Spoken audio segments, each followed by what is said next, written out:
Pernahkah Anda membayangkannya? Di tengah pesta pertunangan Anda sendiri, tunangan Anda meraih mikrofon. Namun, alih-alih melamar Anda, ia justru mengumumkan pembatalan pertunangan secara resmi di hadapan ratusan tamu.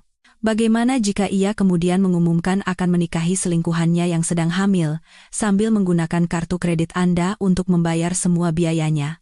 Jika itu saya, mungkin saya akan menangis histeris dan mengamuk, tapi wanita itu tidak melakukannya. Ia hanya tersenyum anggun, lalu mendorong pria itu dan seluruh keluarganya ke jurang kehancuran. Hari ini, kisah pembalasan dendam yang begitu memuaskan telah dimulai. Saya berdiri di salah satu sudut dalam pesta perayaan ulang tahun Aditama Group. Nona Aryani, Bapak Baskara mempersilakan Anda ke panggung. Seorang pelayan membungkuk dengan sopan. Saya merapikan gaun malam saya yang tanpa celah. Tersenyum sesempurna mungkin, lalu berjalan lurus menuju panggung utama. Malam ini, Baskara terlihat sangat tampan. Setelan jas bermerek mewah yang dijahit pas di badan menonjolkan postur tubuhnya yang tinggi dan gagah. Sepasang mata tajam yang dulu pernah membuatku tergila-gila kini berkilauan di bawah sorotan lampu. "Aryani, kemarilah." Ia mengulurkan tangannya padaku, suaranya lembut tak tertandingi. Saat saya hendak menaiki tangga, sesosok wanita yang kukenal muncul di belakangnya. Dia adalah Renata, aktris pendatang baru yang sedang naik daun. Gaun malam putih bersih membuatnya tampak rapuh dan memesona. Ia sedang menggandeng lengan Baskara, dan di jari manis kirinya, sebuah cincin berlian yang mencengangkan berkilauan. Saya berhenti melangkah. Terima kasih kepada hadirin sekalian yang telah meluangkan waktu berharga untuk menghadiri perayaan ulang tahun ke-20 Aditama Group. Suara Baskara menggema di seluruh ruangan melalui mikrofon. "Hari ini, saya punya satu pengumuman yang sangat penting." Matanya menatapku, tetapi tatapan itu tidak lagi dipenuhi cinta seperti dulu. Hanya ada dingin yang belum pernah kulihat sebelumnya. Saya, Baskara Aditama, secara resmi mengumumkan di sini bahwa pertunangan antara saya dan Nona Aryani Wiryawan berakhir mulai hari ini. Seluruh ruangan hening seketika, seolah disiram air es. Ratusan pasang mata terasa seperti pisau tajam yang menusukku. Telingaku berdengung, seakan seseorang memukul kepalaku dengan palu. Renata menyandarkan wajahnya ke dada Baskara dengan malu-malu, sementara tangan satunya mengelus perutnya yang sedikit membuncit. Saya dan Renata telah menjalin hubungan selama lebih dari setengah tahun. Dan sekarang, dia sedang mengandung anak saya yang berusia 3 bulan. Suara Baskara tidak sedikit pun ragu, hanya ada kebanggaan. Sebagai seorang pria, saya harus bertanggung jawab atas wanita dan anak saya. Kuku-kuku saya menancap dalam ketelapak tangan, tetapi saya tidak merasakan sakit sedikit pun. Setengah tahun yang lalu, saat itu adalah masa ketika ibu saya sakit parah dan harus dirawat di rumah sakit. Baskara selalu berkata bahwa pekerjaan di kantor sangat sibuk, sehingga ia sering pulang larut atau tidak pulang sama sekali. Wah, Pak Baskara benar-benar pria sejati ya? Lalu bagaimana nasib Aryani? Suara bisik-bisik dari beberapa orang terdengar. Sebagian tersenyum sinis. Beberapa dari mereka datang hanya karena mengincar kekuasaan dan kekayaan keluarga Aditama. Selama 2 tahun terakhir, tahukah kalian berapa nilai hadiah yang saya belikan untuknya? Semuanya barang-barang super mahal. Hanya kalung berlian yang saya berikan minggu lalu saja nilainya sudah 15 miliar rupiah. Kalung itu, dia bilang itu hadiah ulang tahunku, dan dialah yang memaksa untuk membelikannya. Aku mencoba membuka mulut untuk berbicara, tetapi tidak ada suara yang keluar. Mas Baskara sangat baik pada Renata, suara manis Renata terdengar. Minggu lalu, Mas Baskara bahkan menggunakan black card-nya untuk membelikan penthouse di The Elysian Palace untukku. Katanya sebagai hadiah untuk anak kita. Ia sengaja menatapku, lalu melanjutkan. "Oh ya, sepertinya kartu itu atas nama Nona Aryani Wiryawan ya?" "Ya." Black card itu adalah kartu tambahan keluarga yang diberikan ayahku. Kartu itu dibuat untuk membantu mengelola likuiditas Wiryawan Group, dengan limit hingga 100 miliar rupiah. Suara bisikan semakin kencang dari seluruh sudut ruangan. Aku bisa mendengar kata-kata kejam mereka dengan jelas. Kudengar Wiryawan Group sudah lama terseok-seok.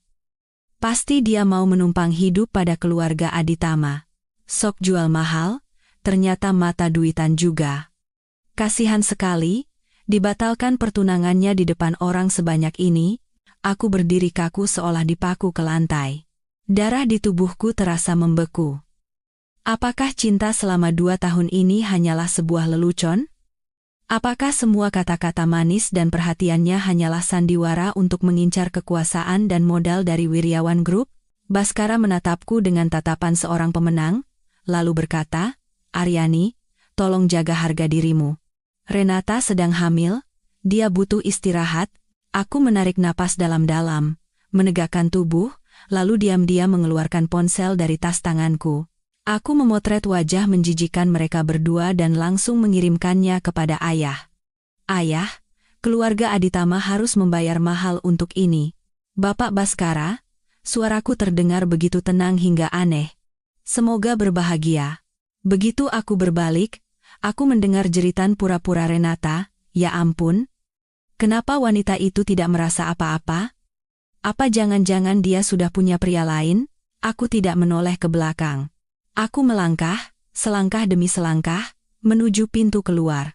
Setiap langkah terasa seperti menginjak bilah pisau. Tapi aku tidak boleh jatuh. Aku tidak boleh hancur di sini. Suara Ponga Baskara mengejarku dari belakang. "Hadirin sekalian, bulan depan saya dan Renata akan melangsungkan pernikahan. Kami mengundang Anda semua untuk hadir." Saat keluar dari hotel, angin malam yang dingin menyejukkan pipiku yang panas. Pak Somad, sopirku, bergegas menghampiri. "Nona, silakan masuk mobil." Begitu masuk ke dalam mobil, air mataku mengalir tanpa suara. Tapi ini bukan air mata kesedihan. Ini adalah api dendam. "Baskara, jika kau pikir Aryani ini hanya kelinci kecil yang naif, kau salah besar. Karena kau baru saja membuat kesalahan terbesar dalam hidupmu." Aku menyeka air mataku dan menelepon ayah. "Ayah, blokir black card itu sekarang juga. Sudah ayah urus." "Ingat, Aryani, putri keluarga Wiryawan tidak akan pernah membiarkan siapapun menginjak-injaknya." Suara ayah dari seberang telepon terdengar sedingin es. Aku menatap lampu-lampu neon yang berlalu cepat di luar jendela mobil, sambil tersenyum dingin. "Baskara, permainan baru saja dimulai." Sedan mewah itu meluncur meninggalkan hotel dalam keheningan. Cahaya malam Jakarta tampak kabur di luar jendela. Aku bersandar di jok kulit yang empuk, menatap layar ponsel yang dingin dengan hampa. Pak Somad melirikku beberapa kali melalui kaca spion dengan cemas, sebelum akhirnya bertanya, "Nona baik-baik saja?" Aku hanya menggeleng, tak mampu berkata-kata. Tenggorokanku tercekat. Jika aku bicara sekarang, emosi yang tertahan pasti akan meledak. Tiba-tiba, ponselku bergetar. Di layar hanya tertera kata ayah. Aku menarik napas dalam-dalam, dan menerima panggilan itu. "Aryani." Suara ayahku tetap tenang seperti biasa, tapi di balik ketenangan itu, aku bisa merasakan amarah yang membara. "Ayah sudah lihat fotonya. Apa yang ingin kau lakukan?" Kukuku semakin dalam menancap di telapak tangan. "Aku akan membuat keluarga Aditama membayarnya." "Ayah?" "Bagus," jawab ayah tanpa ragu. Putri keluarga Wiryawan tidak akan pernah diremehkan. Ayah sudah memblokir kartu itu, dan semua dana investasi di Aditama Group sedang dalam proses penarikan. "Lakukan apapun yang kau mau." Aku memejamkan mata.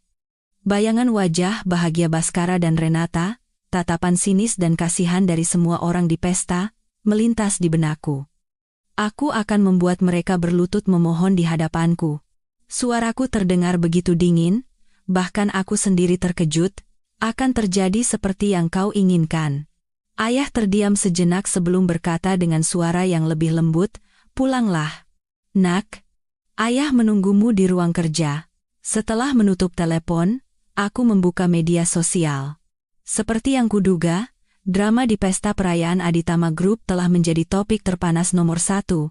Tagar, Baskara putus tunangan, Renata hamil, kasihan Aryani menjadi trending. Ketika aku membukanya, berita dari wartawan yang hadir di lokasi mengalir secara real time. Dalam foto, Baskara memeluk Renata dan tersenyum bahagia, sementara aku berdiri sendirian di bawah panggung dengan wajah pucat. Kolom komentar menjadi medan perang. Drama tahun ini. Baskara itu sampah. Kasihan sekali Aryani, dipermalukan di depan umum. Kasihan kenapa? Bukannya Wiryawan Group sudah lama bangkrut? Pasti mau menumpang hidup tapi ditendang. Syukurin, Renata adalah pemenang sejati. Uang, pria, dan pewaris, semua ada. Tapi ku dengar cincin yang dipakai Renata itu dari black card-nya Aryani. Gila banget. Aku menggulir layar, membaca setiap komentar. Rasa dingin di hatiku semakin menjadi. Tiba-tiba, sebuah berita kilat baru yang baru saja diunggah melesat menjadi peringkat pertama. Membongkar latar belakang Aryani Wiryawan, putri tunggal Irawan Wiryawan, Chairman Wiryawan Group. Yang merilis berita ini adalah seorang jurnalis ekonomi terkenal. Ia melampirkan beberapa foto masa kecilku dengan ayah di taman rumah kami, tangkapan layar berita tahun lalu saat ayah memenangkan lelang sebuah properti mewah di Singapura dengan harga fantastis. Berita itu menyebutkan dengan jelas bahwa Chairman Irawan membeli properti itu sebagai hadiah pernikahan untuk putri satu-satunya, dan foto terakhir adalah struktur pemegang saham terbaru Wiryawan Group. Namaku tertera dengan jelas, dengan kepemilikan saham mencapai 20%. Berita ini bagaikan bom yang melumpuhkan dunia maya. Chairman Irawan? Apakah itu Irawan yang asetnya tersebar di seluruh dunia? Wow, jadi Aryani bukan Cinderella, tapi putri sungguhan. Baskara buta atau gimana? Putri salah satu orang terkaya di negeri ini ditinggalkan demi seorang aktris. Mana pakai kartu sang putri buat beli rumah untuk selingkuhannya lagi? Aditama Group bakal hancur kali ini. Gak sabar nunggu kelanjutannya. Ponselku mulai bergetar tanpa henti. Panggilan masuk dan pesan membanjir, sebagian besar berisi pesan penghiburan dari orang-orang yang menyebut diri mereka teman, yang biasanya jarang menghubungiku. Aku mengaturnya ke mode senyap dan melempar ponsel ke samping. Mobil memasuki kompleks kediaman kami yang terletak di salah satu kawasan termahal di Jakarta. Gerbang besi besar perlahan terbuka. Tukang kebun, kepala pelayan, dan para pelayan berbaris di kedua sisi jalan, wajah mereka penuh kekhawatiran dan amarah. Bibi Sumi, kepala pelayan, membukakan pintu mobil sambil menatapku dengan iba. Nona, Tuan Besar menunggu di ruang kerja. Aku mengangguk, lalu melangkah keluar dari mobil, masuk ke dalam rumah tempat aku dibesarkan. Setiap langkah, rasa malu dan cemoohan di pesta itu semakin jelas. Tapi tekadku juga semakin kuat. Pintu ruang kerja sedikit terbuka. Saat aku membukanya, kulihat ayah berdiri membelakangiku, menatap dokumen di dekat jendela. Ayah, panggilku pelan. Ayah berbalik. Meskipun usianya sudah lewat 60, ayah masih terlihat berwibawa. Namun saat ini, matanya yang menatapku hanya dipenuhi rasa iba dan amarah untuk putrinya. Ayah menghampiri dan memelukku erat. Pasti berat untukmu, nak. Hanya kata-kata sederhana, tapi dinding kekuatan yang coba kubangun runtuh seketika.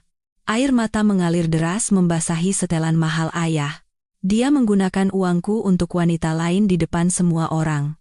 Dia bilang aku mata duitan dan mengincar kekuasaan keluarga Aditama. Aku terisak. Kata-kataku tak beraturan.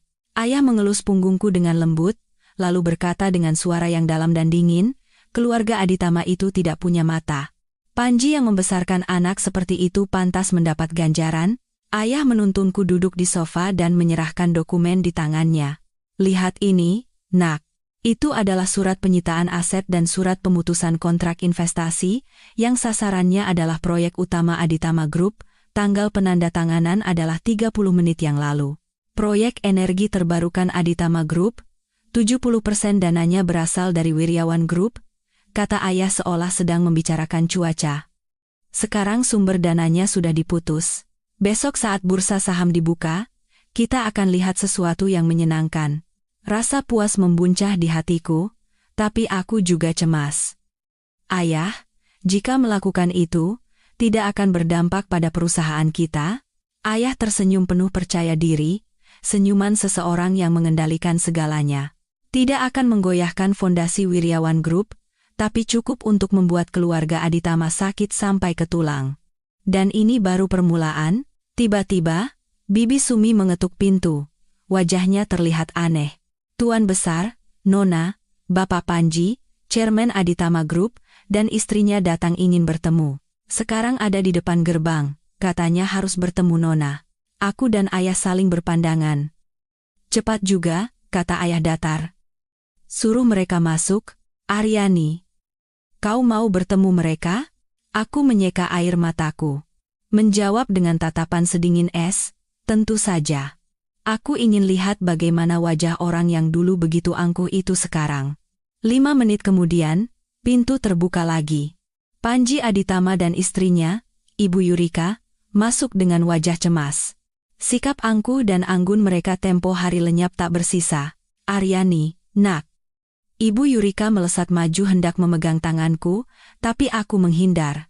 Wajahnya menunjukkan keterkejutan sesaat, sebelum berubah menjadi penuh kekhawatiran dan rasa bersalah. Soal semalam, Tante sudah dengar semua. Itu semua salah Baskara, kami sudah memarahinya habis-habisan. Jadi, jangan diambil hati ya, nak. Pak Panji buru-buru menimpali. Benar, Aryani. Baskara pasti sedang khilaf, tergoda oleh aktris kecil itu. Keluarga Aditama hanya menganggapmu sebagai menantu. Aku tertawa sinis mendengar sandiwara mereka. Aku ingat, dulu Ibu Yurika pernah berkata bahwa keluarga kami statusnya lebih rendah dari Aditama, dan pernikahan ini seperti aku memanjat ke tempat yang lebih tinggi. Bapak sendiri juga pernah beberapa kali berkata di depan umum, bahwa persatuan dua keluarga ini adalah keberuntungan bagi Wiryawan Group. Begitu tahu latar belakang saya yang sebenarnya, kalian cepat sekali berbalik arah, ya, Bapak, Ibu. Ucapku dingin dan menjaga jarak. Saya dan Bapak Baskara sudah membatalkan pertunangan, tidak perlu bicara seperti ini lagi. Aryani, itu hanya ucapan emosi Baskara. Undangan sudah disebar, mana bisa dibatalkan begitu saja? Ibu Yurika panik. Jangan khawatir. Anak yang bernama Renata itu, keluarga Aditama tidak akan pernah menerimanya. Soal anak di kandungannya, kami akan bereskan. Cara mereka membicarakan nyawa yang belum lahir dengan enteng membuatku merinding. Itu urusan internal keluarga Aditama. Tidak ada hubungannya dengan saya. Ketika aku berkata dingin, Pak Panji semakin panik. Aryani, kami tahu Baskara bersalah padamu. Tapi kedua keluarga kita sudah lama bekerja sama. Masa urusan bisnis harus hancur karena masalah anak-anak? Jika Wiryawan Group menarik investasi mendadak, Aditama bisa hancur. Tolong bicaralah dengan Tuan Irawan. Akhirnya mereka menunjukkan belangnya. Ayah duduk menyesap teh di sofa dengan santai, bahkan tidak melirik mereka. Aku tersenyum dingin. Bapak Panji, keputusan bisnis adalah keputusan resmi Dewan Direksi Wiryawan Group, tidak ada hubungannya dengan perasaan pribadi saya. Dan mengenai hubungan saya dengan Bapak Baskara, dia menggunakan kartu atas nama saya untuk membiayai wanita lain dan menghina saya di depan seluruh dunia. Bapak Panji, bagaimana masalah ini seharusnya diselesaikan? Wajah Pak Panji pucat pasi. Ibu Yurika mencoba mengatakan sesuatu, tapi ayah memotongnya. Sumi. Ayah meletakkan cangkir tehnya, suaranya dalam tapi penuh wibawa yang tak terbantahkan. Antar tamu kita keluar. Tuan Irawan, dengarkan saya dulu. Ini hanya salah paham. Teriak Panji, akhirnya ayah menoleh pada mereka, tatapannya setajam silet. Panji, saya beri waktu 3 hari. Dalam 3 hari, suruh Baskara meminta maaf secara resmi kepada putri saya melalui surat kabar, dan kembalikan semua uang yang telah ia gunakan dari kartu putri saya. Jika tidak, suara ayah semakin dingin, penarikan investasi ini hanyalah permulaan. Panji dan Yurika berdiri kaku, wajah mereka sepucat kertas. Bibi Sumi berdiri di depan mereka dengan wajah datar. Silakan lewat sini, Tuan, Nyonya. Aku menatap punggung mereka berdua yang diseret keluar dengan enggan. Di hatiku tidak ada rasa kasihan sedikit pun, hanya tekad yang dingin. Layar ponselku menyala, notifikasi berita kilat, krisis. Aditama Group terancam bangkrut pasca ditarik investor besar. Saham anjlok 30% pra pembukaan, Diduga terkait penarikan modal Wirjawan Group.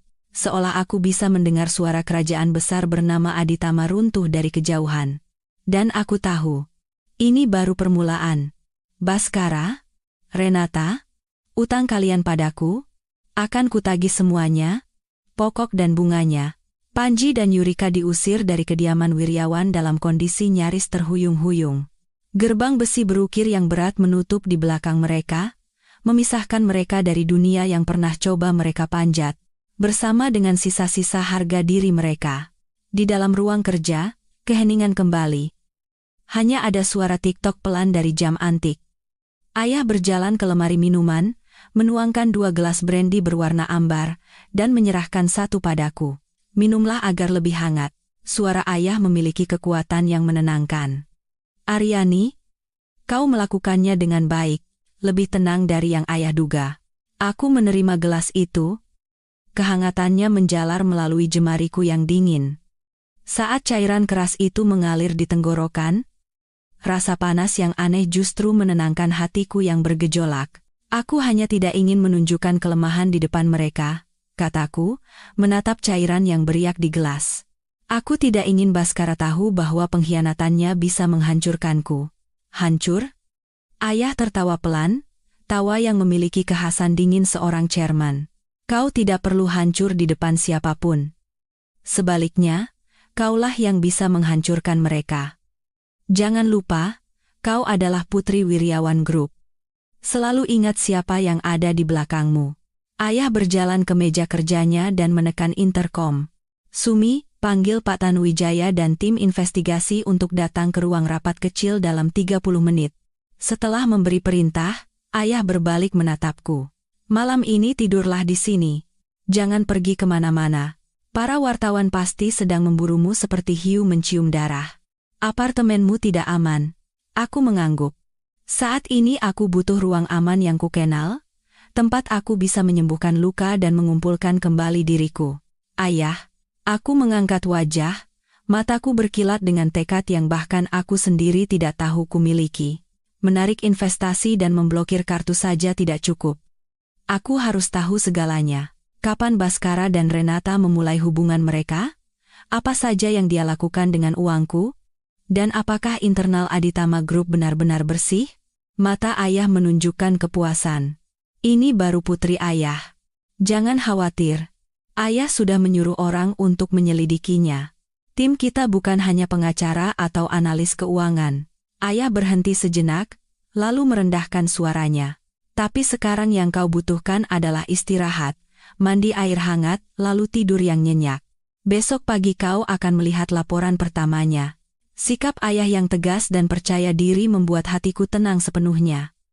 Aku kembali ke kamarku di kediaman Wirjawan, bukan di apartemen yang nyaris menjadi rumah pernikahan kami. Semua perabotan dan dekorasi masih sama seperti sebelum aku pindah, seolah 2 tahun terakhir tidak pernah terjadi. Aku melepaskan gaun malamku dan berendam di bak mandi yang telah ditetesi minyak esensial. Air hangat memeluk tubuhku yang dingin, tapi bayangan kejadian buruk di pesta kembali seperti mimpi buruk. Tatapan dingin Bhaskara, ucapan sombong Renata, dan tatapan kasihan serta cemoohan orang-orang, jantungku berdebar kencang lagi, rasa sakit yang menyesakkan menyelimuti tubuhku. Aku menarik napas dalam-dalam, lalu menenggelamkan diri sepenuhnya di bawah air. Hingga udara di paru-paruku habis, barulah aku muncul ke permukaan, terengah-engah. Tidak boleh lemah seperti ini lagi. Yang kubutuhkan sekarang bukan kesedihan, tapi kemarahan. Setelah mandi, aku mengenakan jubah mandi yang lembut dan duduk di depan meja rias. Di ponsel, ada ratusan pesan belum dibaca dan puluhan panggilan tak terjawab.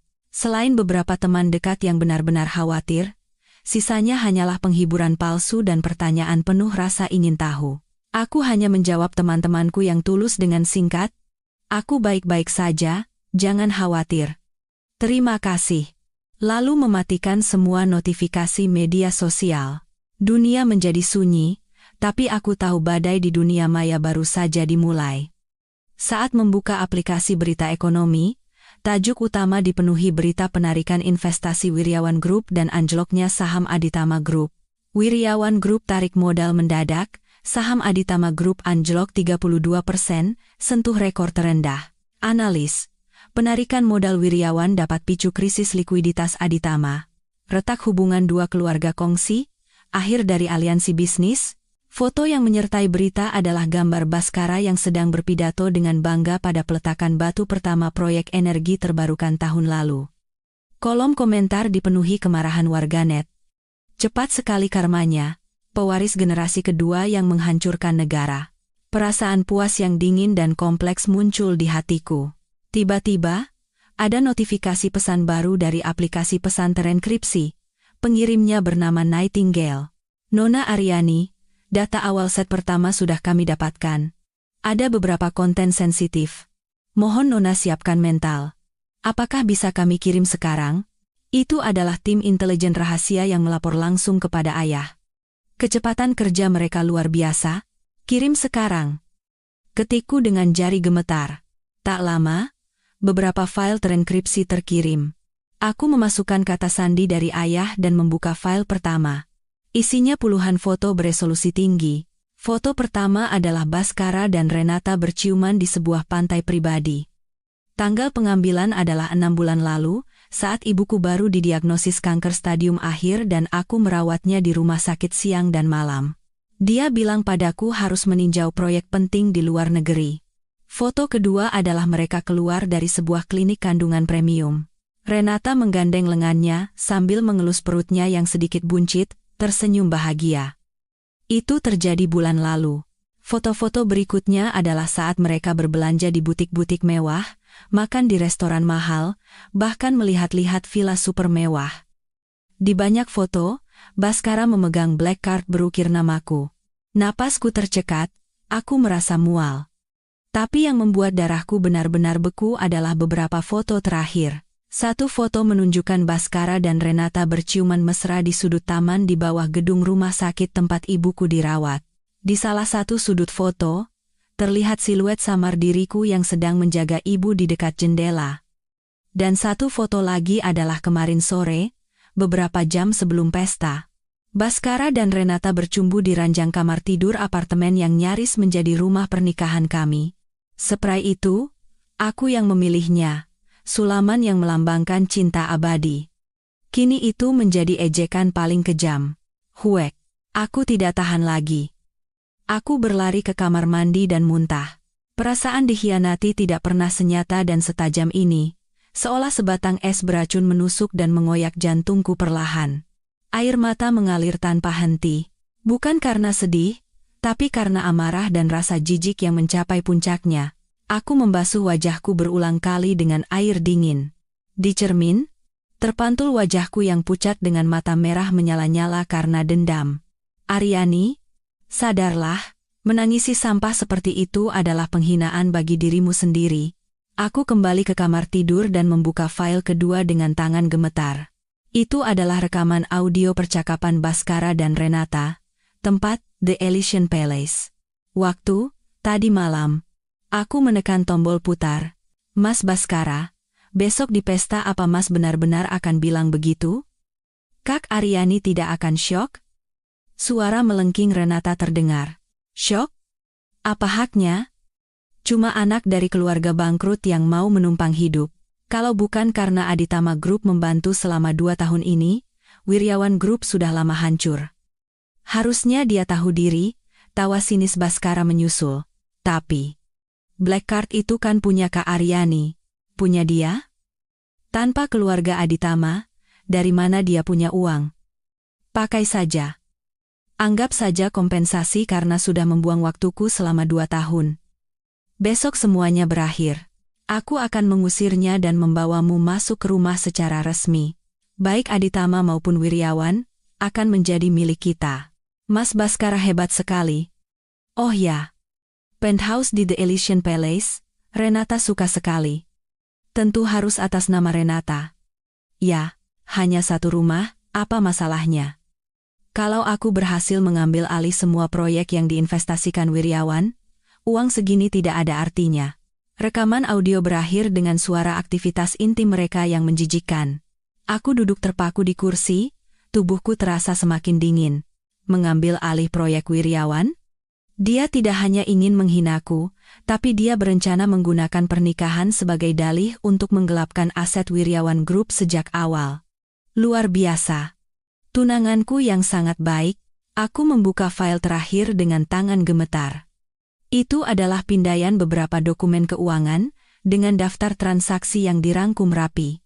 Rincian semua transaksi yang dilakukan Baskara menggunakan kartuku selama setengah tahun terakhir. Uang muka dan biaya lain pembelian penthouse The Elysian Palace untuk Renata, 40 miliar rupiah. Perhiasan, barang-barang mewah, pakaian, tas untuk Renata, sekitar 8 miliar rupiah. Mobil sport untuk Renata, 5 miliar rupiah. Hotel mewah, restoran, perjalanan luar negeri, sekitar 2 miliar rupiah. Total, sekitar 55 miliar rupiah. Dan di kolom keterangan, tertulis, hadiah, biaya representasi, bahkan pembelian material proyek.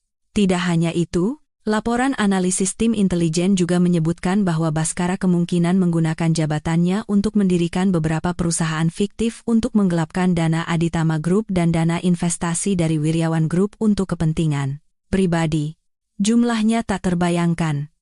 Sebagian uang itu mungkin digunakan untuk menutupi lubang akibat penggunaan black cardku yang boros. Manusia serakah, tidak tahu malu, dan jahat. Aku bangkit dan berjalan mondar-mandir di kamar. Amarah yang luar biasa hampir meledak dari dadaku. Aku harus melakukan sesuatu sekarang. Aku mengambil ponsel dan langsung menelepon Baskara. Setelah beberapa saat, dia menjawab. Suara musik yang hingar-bingar terdengar bersama dengan suara Baskara yang kesal dan mabuk. Aryani, ada apa malam-malam begini? Atau kau menyesal dan mau memohon untuk kembali? Bayangan dirinya menggandeng Renata dan tersenyum pongah muncul di kepalaku. Aku menarik napas dalam dan berbicara dengan suara yang sangat tenang. Bapak Baskara, apa penthouse di The Elysian Palace nyaman? Di seberang sana hening sejenak. Sepertinya dia sedang mencari tempat yang lebih sepi. Apa maksudmu? Suaranya terdengar waspada. Maksudku? Menggunakan kartuku untuk membiayai wanita lain? Pasti rasanya hebat sekali ya, aku tertawa sinis. Lebih dari 50 miliar. Bapak Baskara ini seleranya tinggi juga, kau yang memberikannya padaku. Itu kompensasi untuk waktuku selama 2 tahun. Bentak Baskara. Kompensasi? Sebentar lagi kau akan tahu siapa yang harus memberi kompensasi pada siapa? Oh, dan aku ingatkan sesuatu ya. Uang proyek yang kau gelapkan dan laporan keuangan yang kau palsukan itu. Kau pikir tidak ada yang tahu? Hanya terdengar napas yang terengah-engah dari seberang sana. Kakau, bicara apa kau ini? Suaranya jelas bergetar. Gila atau tidak, sebentar lagi kau akan tahu. Oh. Sampaikan salamku untuk Nona Renata ya. Hasil Photoshopnya untuk tes kehamilan itu bagus juga. Sayang. Palsu tetaplah palsu. Aryani. Beraninya kau menyelidikiku. Aku tidak memberinya kesempatan untuk berteriak lebih lanjut dan langsung menutup telepon.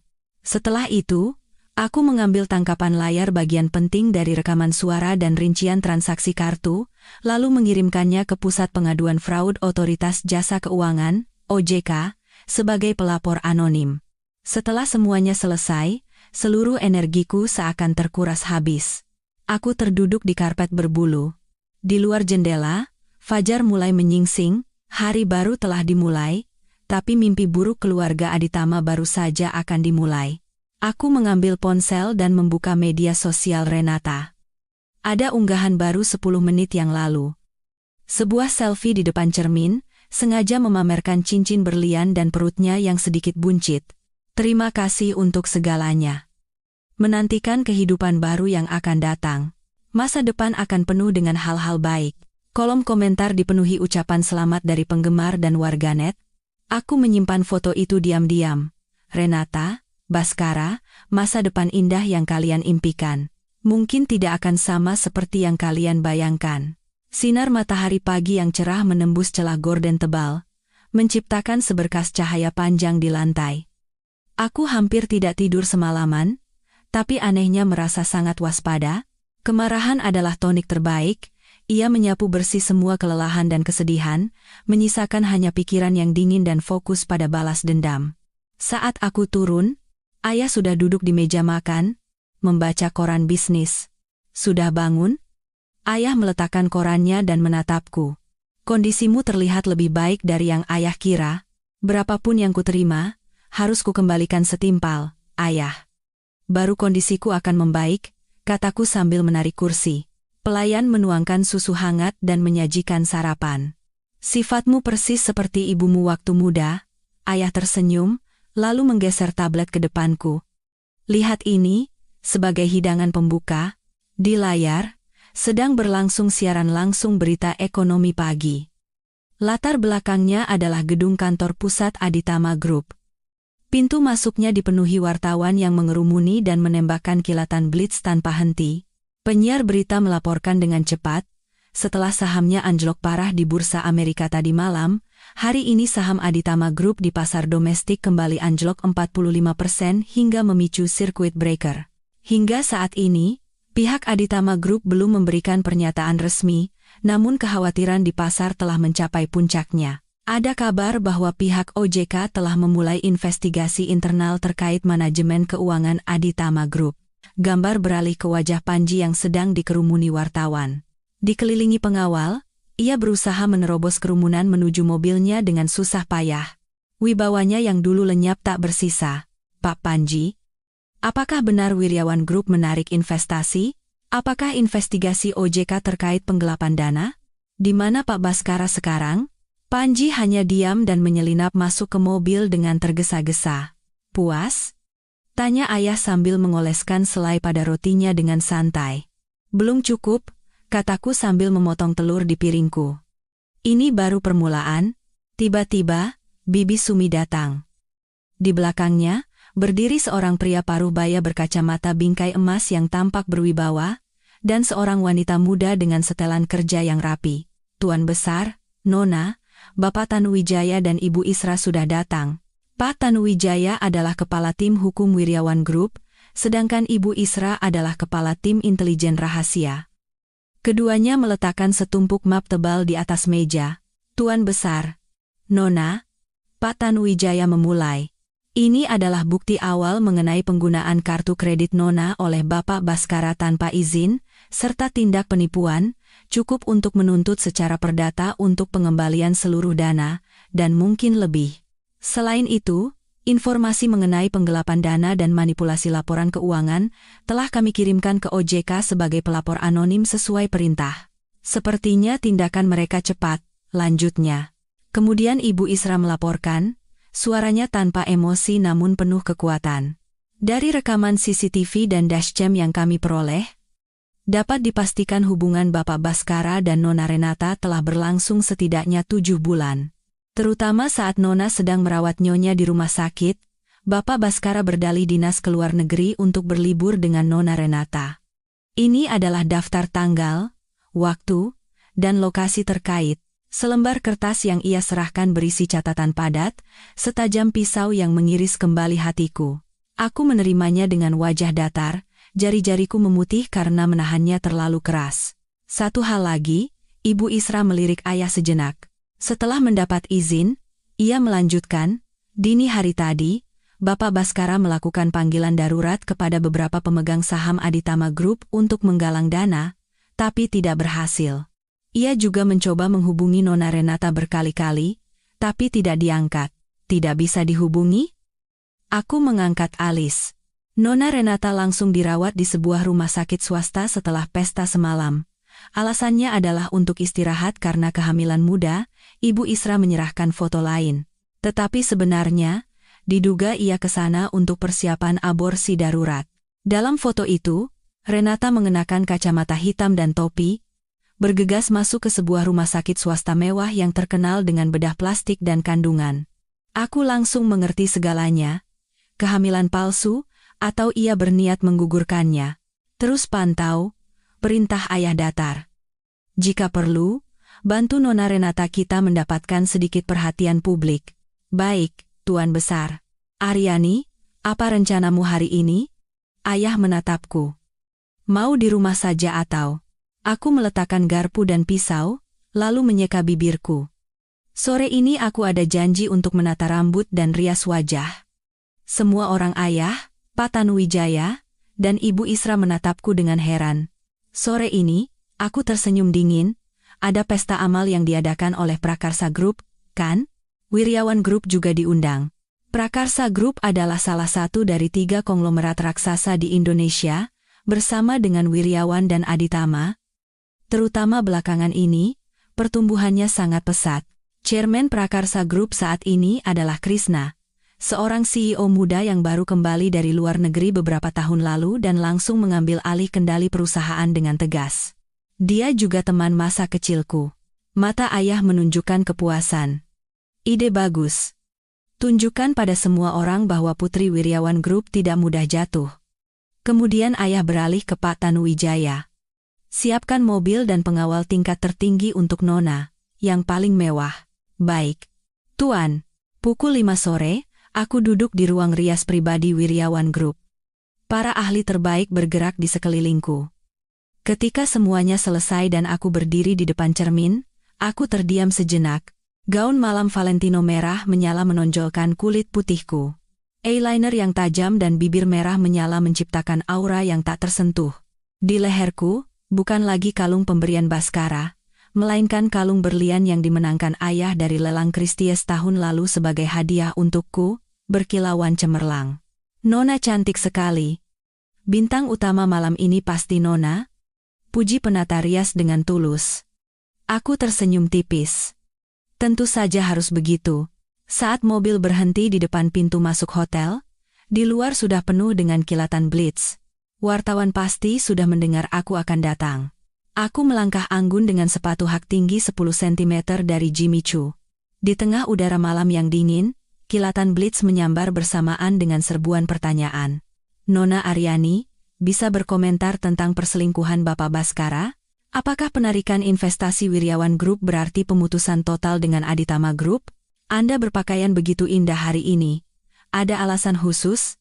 Aku tetap tersenyum dan berjalan di atas karpet merah tanpa menjawab. Aku bisa merasakan tatapan yang tak terhitung jumlahnya, tapi tidak ada yang bisa menggoyahkanku lagi.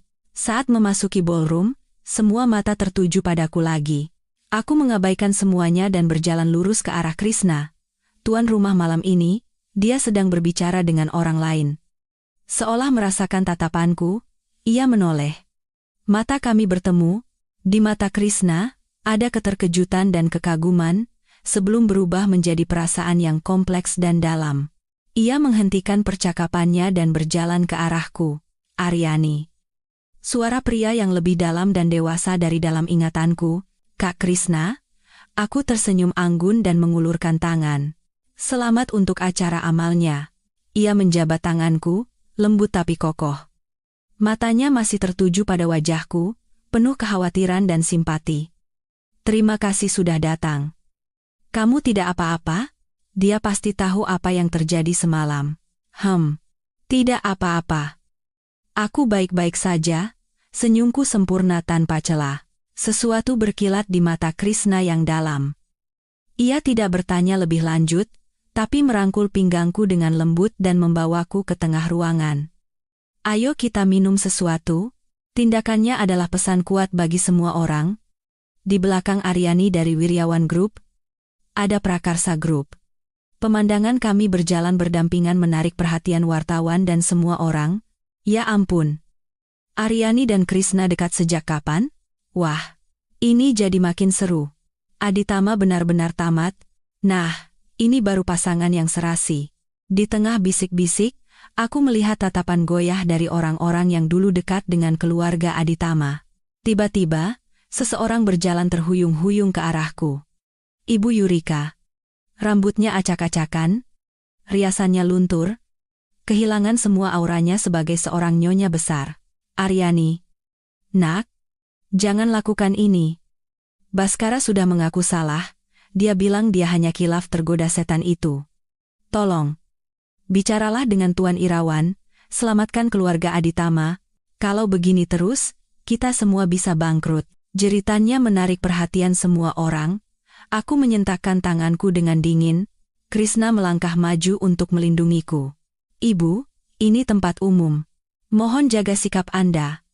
Nasib Aditama Group adalah tanggung jawab keluarga Aditama sendiri, tidak ada hubungannya dengan Aryani. Bagaimana tidak ada hubungannya? Ini semua karena dia. Karena saya apa? Potongku, lalu mengeraskan suara agar semua orang mendengar. Karena putra Anda menggunakan uang saya untuk membiayai wanita lain? Karena dia berselingkuh saat ibu saya sakit? Atau karena sekarang dia sedang diselidiki atas tuduhan penggelapan dana perusahaan dalam jumlah besar? Apakah semua itu saya yang menyuruhnya? Setiap kata-kataku membuat wajah Ibu Yurika semakin pucat. Orang-orang di sekitar terkejut, dia tidak bisa menjawab, hanya berdiri gemetar dan hampir jatuh. Sepertinya ibu sedang tidak sehat, kata Krishna dingin. Siapa saja, tolong bawa ibu ini ke ruang istirahat. Petugas bergegas datang dan membawanya keluar. Keributan ini membawa suasana pesta malam ini ke puncaknya. Aku tersenyum meminta maaf pada Krishna. Maaf, Kak Krishna, sudah membuat keributan. Tidak apa-apa. Ia menatapku dengan dalam, lalu berbisik pelan, hanya cukup untuk kami berdua. Kerja bagus. Kau lebih kuat dari yang kukira.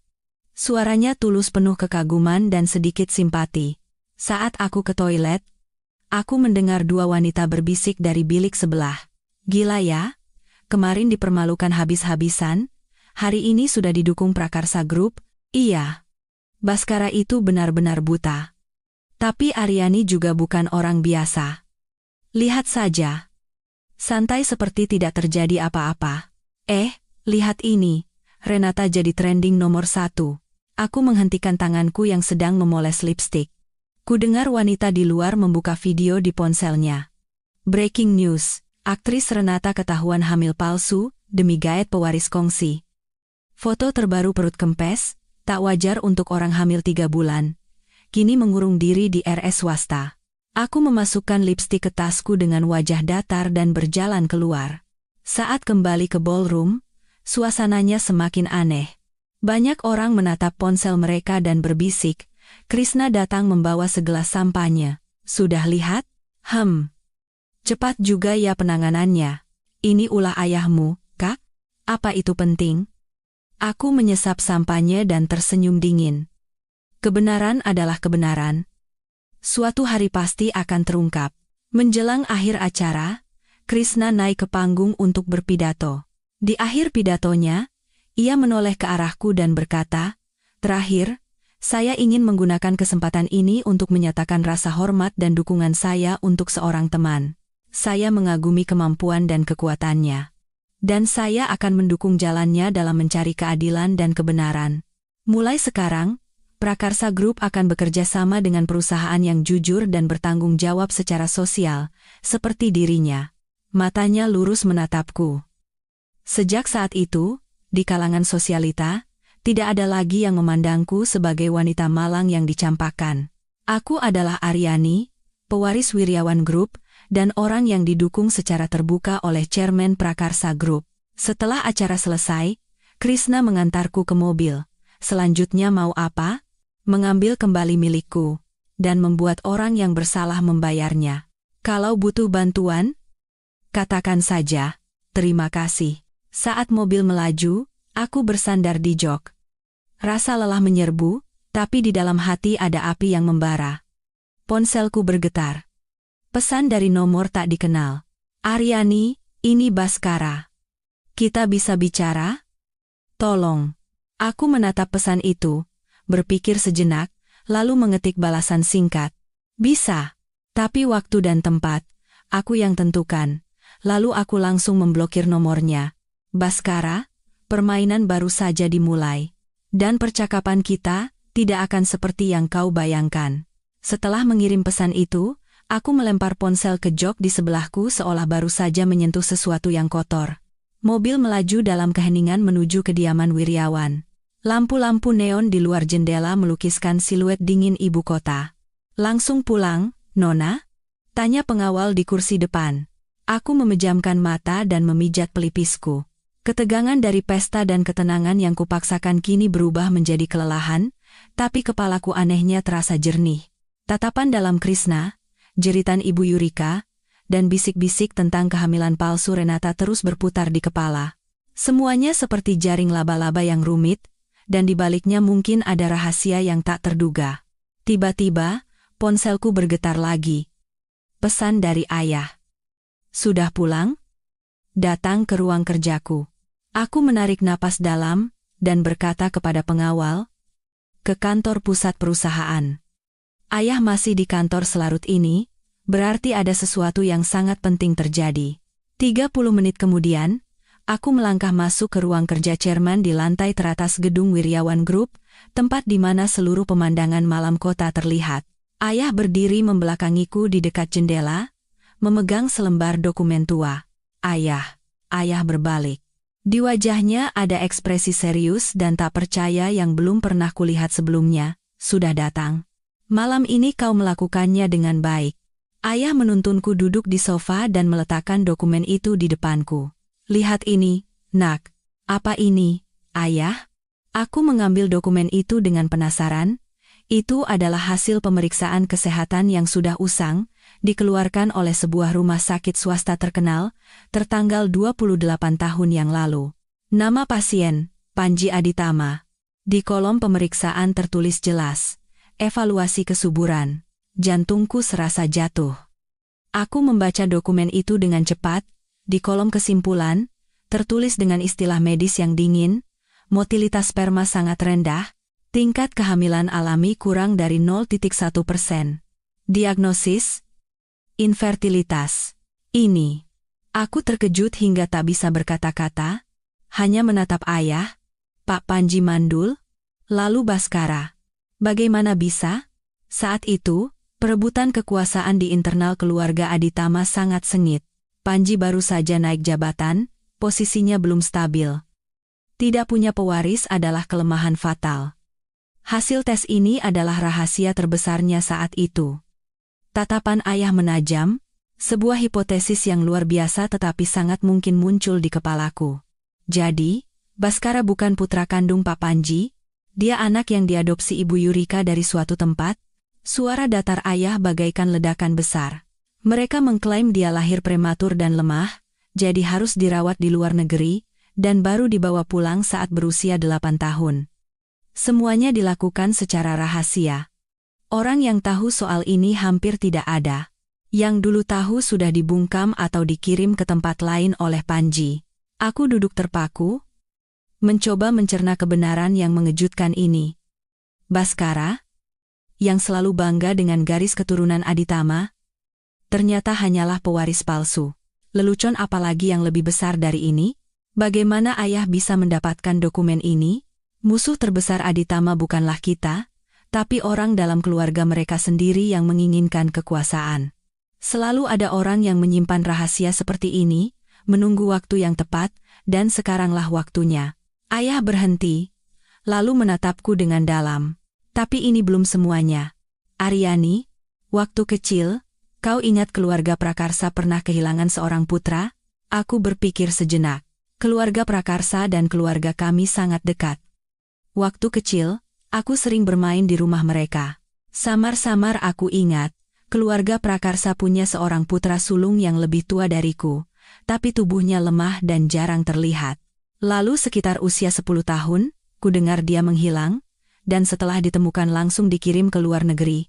Anak itu, jangan-jangan, tim investigasi kita menggali asal-usul Baskara dan menemukan bahwa panti asuhan yang sering dikunjungi Ibu Yurika saat itu sangat dekat dengan lokasi hilangnya putra keluarga Prakarsa.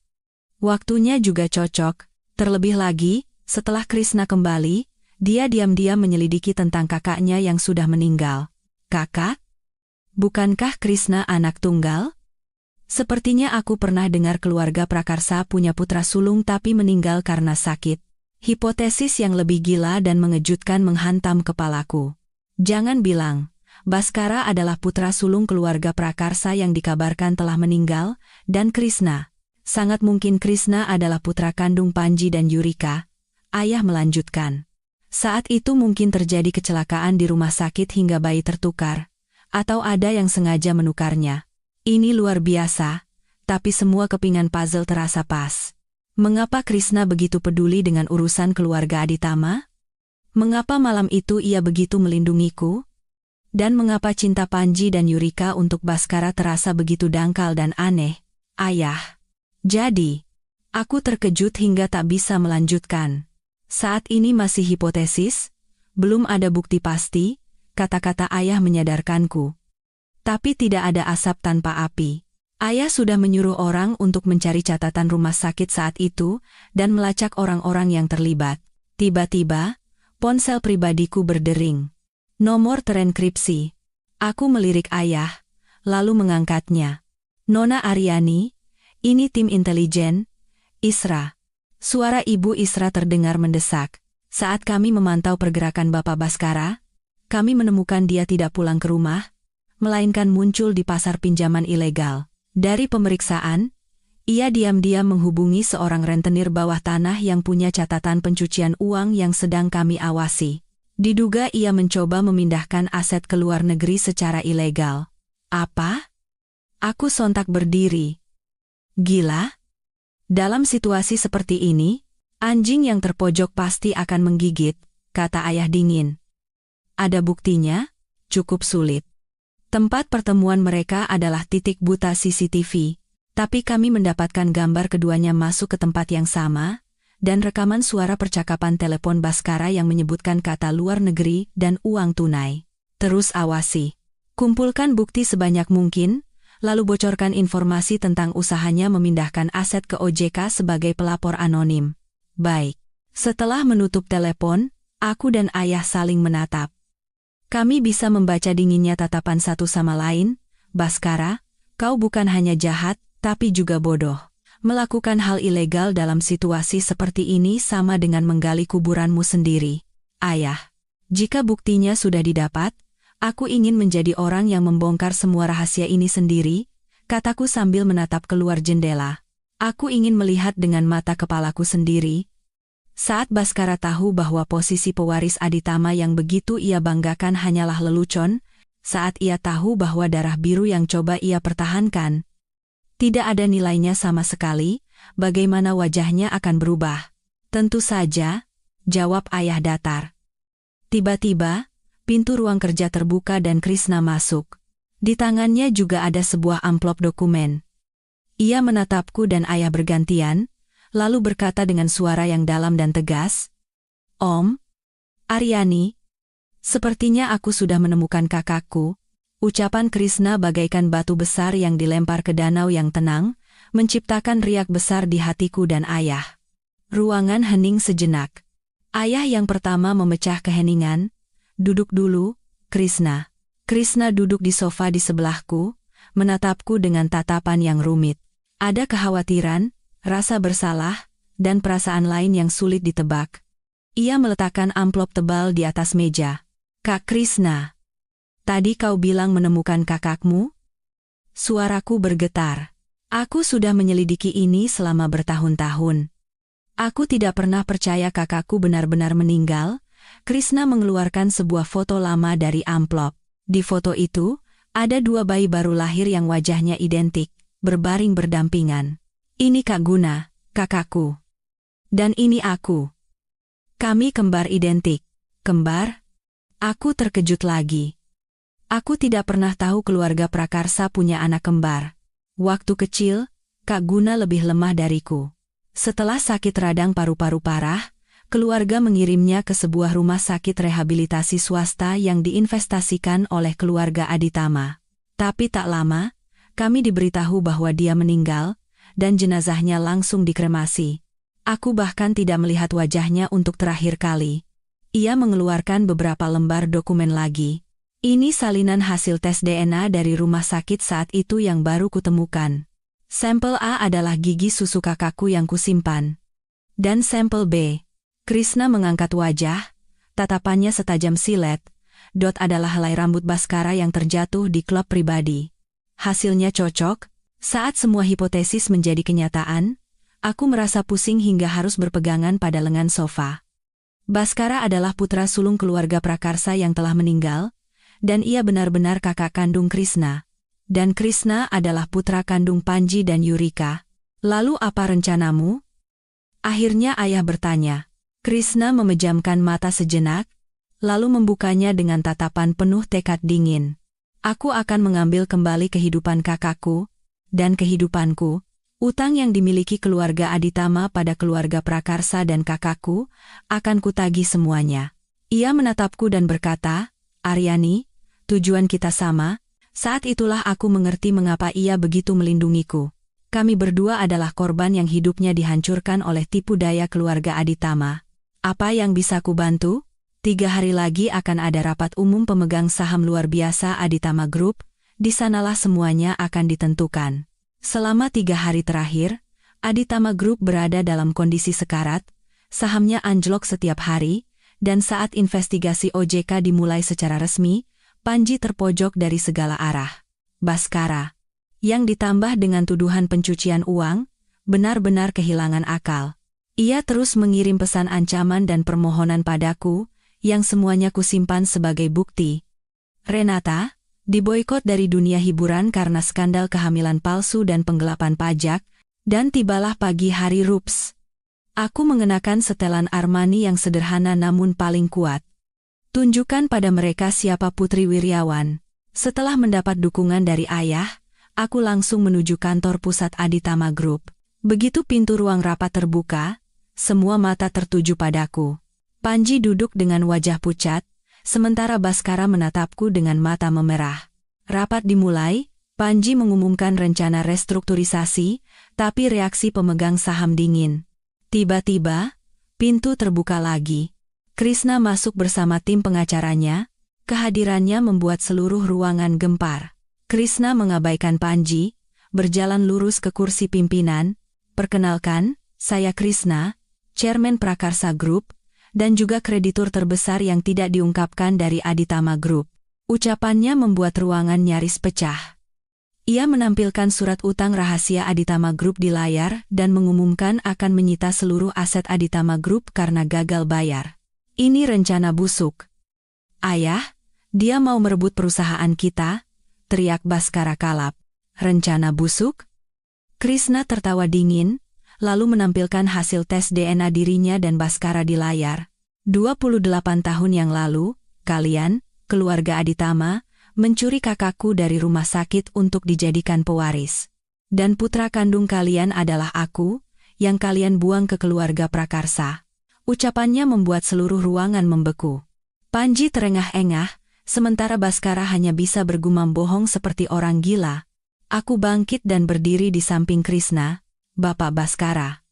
Ah tidak, Bapak Guna. Anda tidak hanya mencuri kehidupan orang lain, tapi juga menggunakan uang saya untuk membiayai selingkuhan Anda, dan mencoba menggelapkan uang secara ilegal. Aku menampilkan foto pertemuan Baskara dengan rentenir dan rekaman percakapannya di layar. Orang seperti Anda, apa haknya menjadi pewaris Aditama Group? Aryani. Karena kau. Aku akan membunuhmu. Baskara menerjang ke arahku, tapi langsung ditahan oleh pengawal dan ditekan ke lantai. Krishna menatap sosok yang terbaring di lantai dengan pandangan menghina, lalu mengumumkan di depan para pemegang saham, sebagai kreditur terbesar Aditama Group, dan sebagai putra kandung Bapak Panji dan Ibu Yurika, saya memberhentikan Panji dan Baskara dari semua posisi saat ini juga, dan saya akan mengambil alih Aditama Group untuk merestrukturisasinya atau membiarkannya bangkrut dan hilang dari sejarah di sini. Tidak ada pilihan lain. Pemegang saham secara aklamasi menyetujui usulan Krishna. Dan pada saat itu juga, Panji muntah darah dan pingsan. Ruang rapat menjadi kacau balau, aku dan Krishna berjalan keluar dari sana. Terima kasih. Aryani, di ujung koridor. Ia berbalik dan berkata padaku. Selanjutnya apa? Biar hukum yang menangani. Dan aku akan mengambil kembali semua yang dirampas dari kakakku. Namanya. Dan hidupnya. Suaranya dipenuhi kesedihan, dendam, dan tekad yang terpendam selama 28 tahun. Peristiwa mengejutkan di Rups Aditama Group mengguncang seluruh negeri. Setiap tajuk berita dan surat kabar dipenuhi kisah rahasia keluarga konglomerat yang seperti drama sinetron dan runtuhnya sebuah kerajaan. Panji terserang stroke dan terbaring di ranjang rumah sakit menunggu persidangan. Ibu Yurika mengakui semua tuduhan dan menjalani terapi kejiwaan. Pria yang dulu dipanggil Baskara, Guna, divonis hukuman penjara yang lama atas berbagai kejahatan. Kabarnya, ia masih tidak mau menerima kebenaran tentang asal-usulnya hingga kondisi mentalnya hancur total. Renata juga menerima ganjarannya atas penipuan dan penggelapan pajak. 3 tahun berlalu. Krishna berhasil merestrukturisasi Aditama Group yang hancur menjadi anak perusahaan penting di bawah Prakarsa Group. Aku meneruskan jabatan